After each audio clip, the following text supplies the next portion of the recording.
Welcome back to the Sand Science Experience, where we dig into the most exciting new research papers and preprints just for you. Great to be back. And hey, if you're enjoying these deep dives, maybe take a second to hit like and subscribe. It genuinely helps us keep things going. It really does. So today we're looking at this really interesting review by Chakrabarty and Shandell. Right. And it tackles mitochondria. We all learned they're the cell's powerhouses, you know, making energy. Exactly, the ATP factories. But this review highlights something else, something pretty fundamental.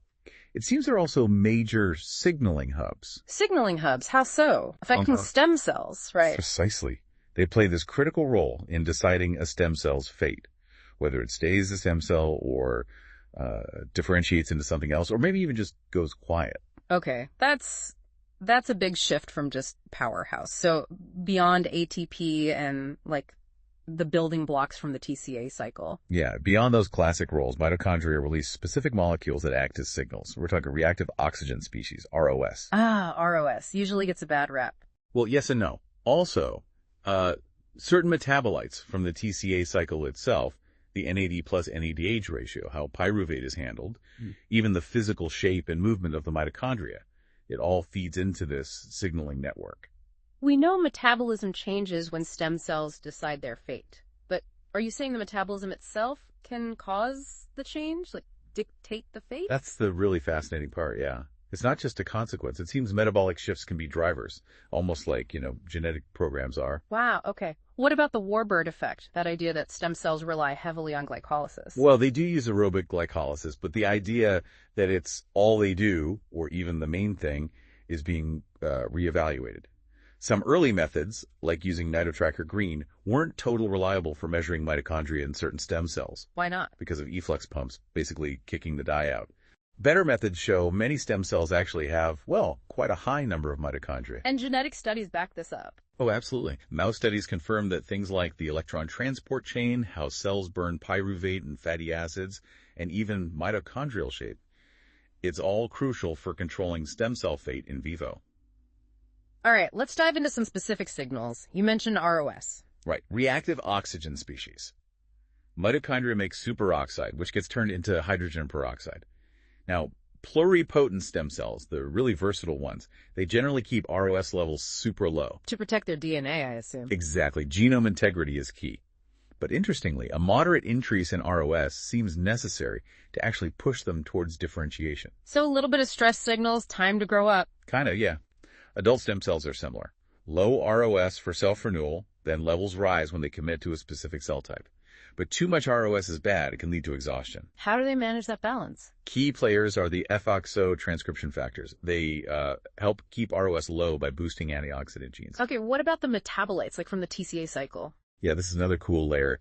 TCA intermediates aren't just fuel. They're substrates for enzymes that modify chromatin, the packaging around DNA. Affecting gene expression directly? You got it. Acetyl-CoA, for instance, is needed for histone acetylation.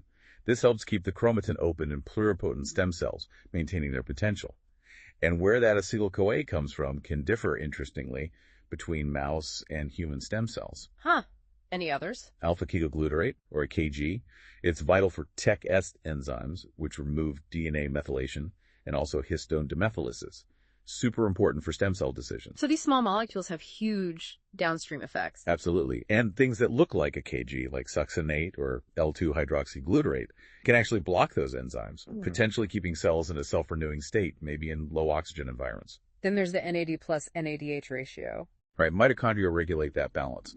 And it affects NAD-dependent enzymes like Sirtuins. Sirtuins are linked to, well, all sorts of things, including stem cell function and aging. If the electron transport chain isn't working right, that ratio can drop, impacting epigenetics again. And pyruvate, how does that fit in? Pluripotent cells often just turn pyruvate into lactate outside the mitochondria. But when they differentiate, they usually start pulling pyruvate into the mitochondria to burn it fully. What controls that switch? Things like UCP2, which kind of shunts pyruvate away, and the activity of pyruvate B hydrogenase, PDH. Also, the transporter that actually gets pyruvate into the mitochondria, the MPC, that's proving critical in gut and hair follicle stem cells. Okay, one last big area, mitochondrial dynamics, their shape. Yeah, fission and fusion, it sounds simple, but pluripotent cells often have lots of small fragmented mitochondria.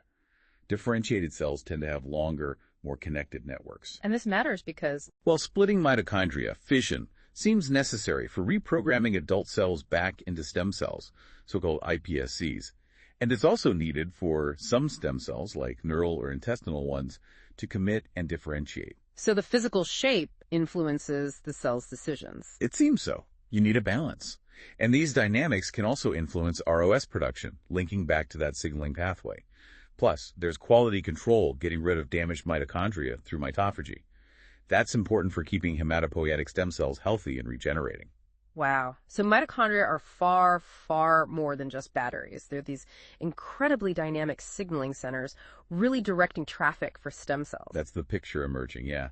They are deeply integrated into the core decisions the stem cell makes. Understanding all this, I mean, it must open up possibilities for therapies, right? Tissue regeneration, aging. Definitely. Yeah. Targeting these mitochondrial signaling pathways is a really exciting therapeutic avenue for the future. It really makes you wonder what other organelles are hiding these kinds of complex roles. What do you think? Let us know in the comments. Yeah, curious to hear your thoughts. And please don't forget to give this deep dive a like if you found it interesting, and subscribe for more explorations into the amazing world of science. Thanks for joining us.